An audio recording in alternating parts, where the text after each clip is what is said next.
Yagobatusako obuvune gye buvudde kengena kuzomweza 3 omwezi gwa January omwaka guno gwennyini. Olunaku lwali lwakubiri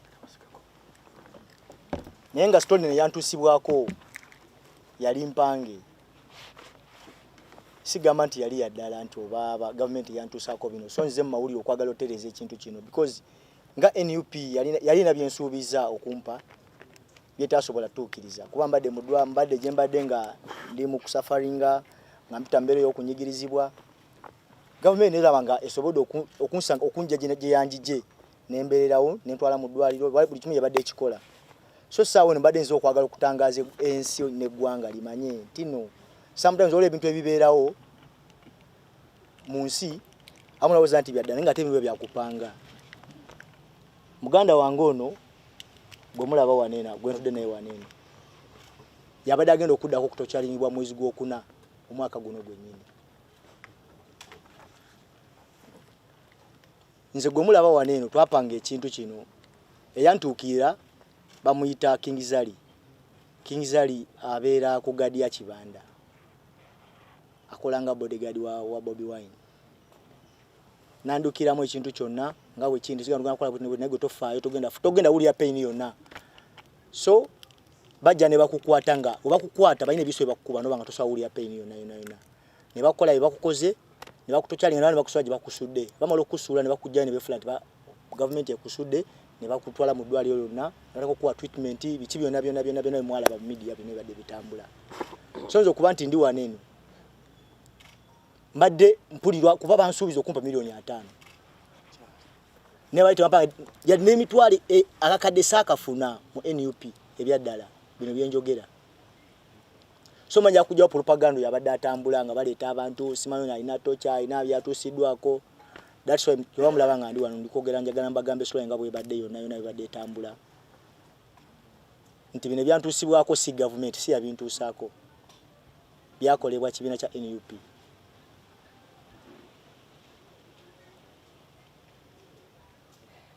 Mwesigwa omaliza mukama wange kati gwe okukkiriza otusibweko obuvune obwo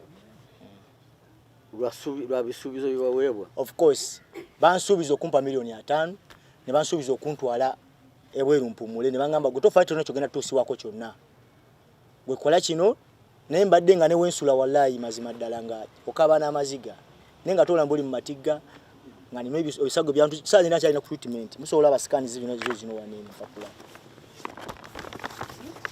naye bapolisi tuzidde so olw'obudde bakwadde bampressurizinga okujja waneeno.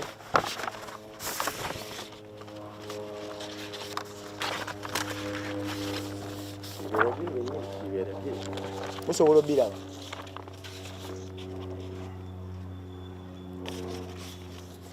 so nenjagala nzije ntangaza eggwanga nti kyebansuubiza tekyatuukirira.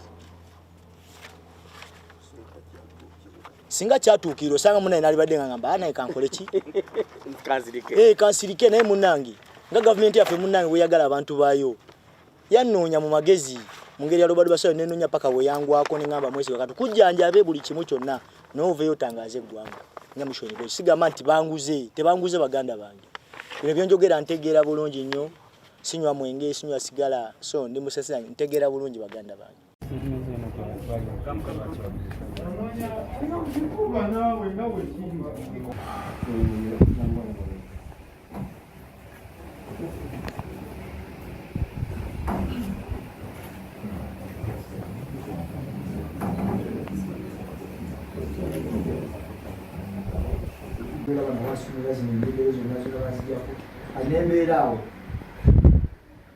Nenga muri sina suri mali kibikiwe cyangwa kiwede yakubana stand up katimba sikuka mbora wewe sana bali kumfata mbele nenga ndachi mtinaka chapa kwa tele nasi ndio kusema wana waziri mbona yes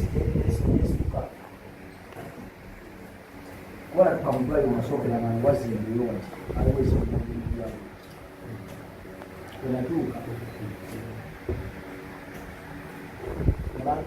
ya batambula bagulezi kula bana bapa bali bonga Kiswahili kwa kama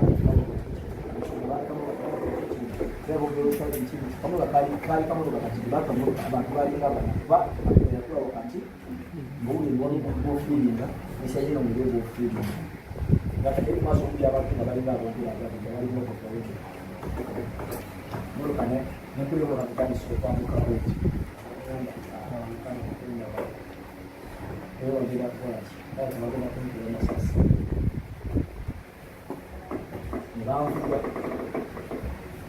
Ngambuka hekuno bebalabala musawuza dakika 13 ngumuru kuite paapinzi na hivi au makuli ngumuru kange paapinzi ne chama kama 13 babu kueleza muda ndoka mpapinzi musabe cha papa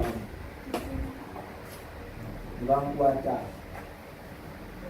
ngambya mbipo kana nampodia mtoto wicha basi yao kumepinga mabega bwana ngamba Ubuzana bila kubana sasa nena nichi basi cyane nibagamba kawani zisawe wana wengi sija baga nati kimesikia mukama bakora katula yahita cyache mukora sawa cyaje sumara kola chemunga mukora chembura bangamba tambula bangamba tambula kandi tambula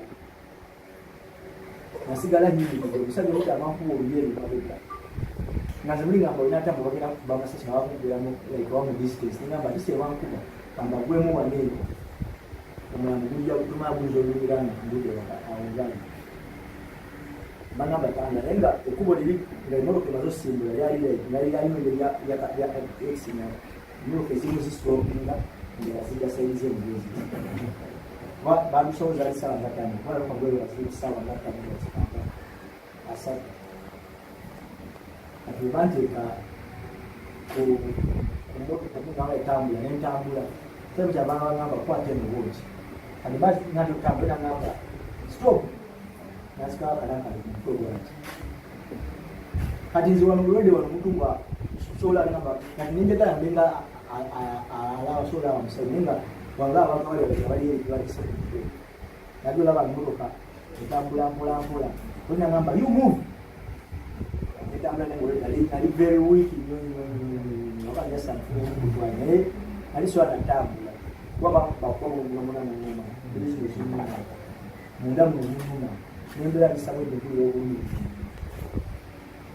yo bangamba kama chunga matanda nilo kula muda ngoka kidira kugenda aya tambula distance okuvanga nendo mwana Estamos así, buscando un día.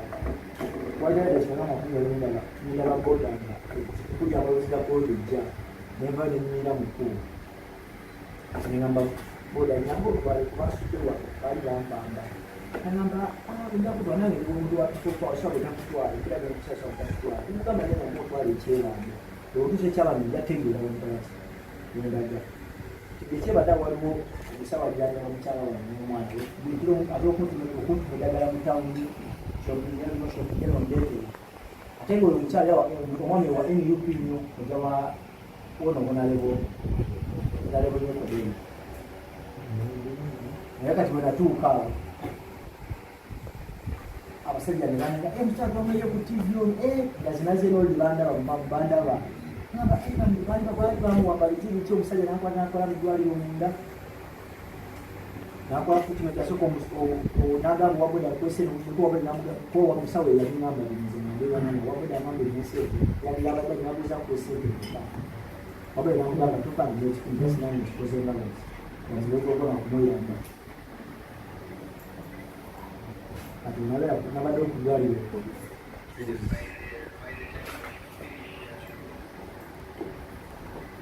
Next Monday, Saturday nensulawo kati kumakyankya ku Sande mukyala wawe batwala mu ddwaliro kati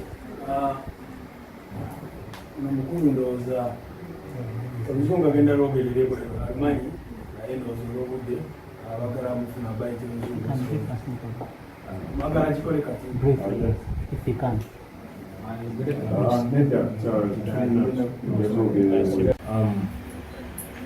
First of all, tekyanaku nnyo nti abantu baffe bawambibwa buli lunaku mu ggwanga Yasanyu nti muganda waffe Mwesigwa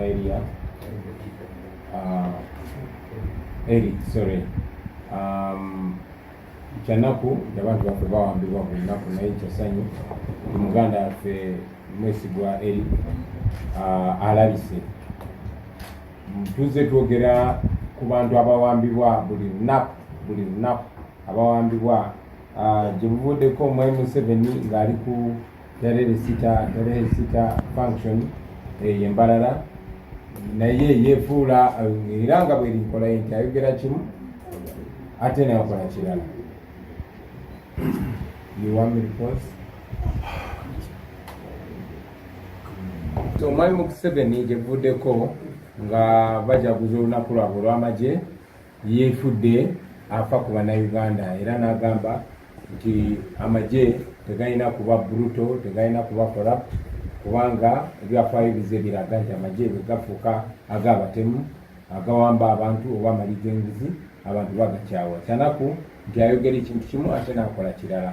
Muganda waffe wuuno yakalabika naye mulaba kye bamukoze, bamutulugunyiza n'abalala bangi bakyamisinga olunaku lwaleero. Bangi bawambiddwa okugeza baganda baffe okuva e Nassakaseke, omu bamuyita Khalid Sebbi, mulala bamuyita Kabugo Alex, bawambiddwa okuva e Nakaseke. Tulina ne information from Honorable Nyeko nti bawambye n'abalala babiri e Makindye. So ebikola bino ebyokuwamba abantu bikyagenda mu maaso. Ekyennaku nti ate akakiiko akalina okuba nga kalamya ddembe ly'abantu nako kawagira ekiwamba abantu, era buli we tuvaayo ne tusula amalobozi gaffe bagamba tebawamba abantu. So kyanaku oswadde nnyo omukyala wa Gadya n'akakiiko konna akakozesebwa ate okunyigiriza eddembe ly'abantu. Olwaleero bannaffe abawambibwa baleetebwa mu kkooti y'amagye Makindye newankubadde si basirikale. Kitwongera n'ennaku kubanga omu ku ba lawyers baffe yali akulembera balawyer baffe mu kulwanira eddembe ly'abantu bano n'okulaba nti bayimbulwa amakomera. Kyanaku nti yatufuddeko kanso wa Meri era tujja kuba tubategeeza ebyokukomyawo omulambo gwe. Nga bwe mumanyi mwenna yafiira Amerika kubanga wano tewali bujjanjabi bwali busobola muyamba. Muze muwulira gavumenti ya Museveni n'abo bagiyambako nga buli we twogera ku nsonga y'eddembe ly'obuntu bagamba abo tebalina polisi, tebalina kye baagala kutereereza ggwanga, tubola aboogera ku kiwamba abantu kyokka. Naye ng'eggwanga buli kigenda mu maaso kiraga nti ensi nfu terina nkola eyamba abantu.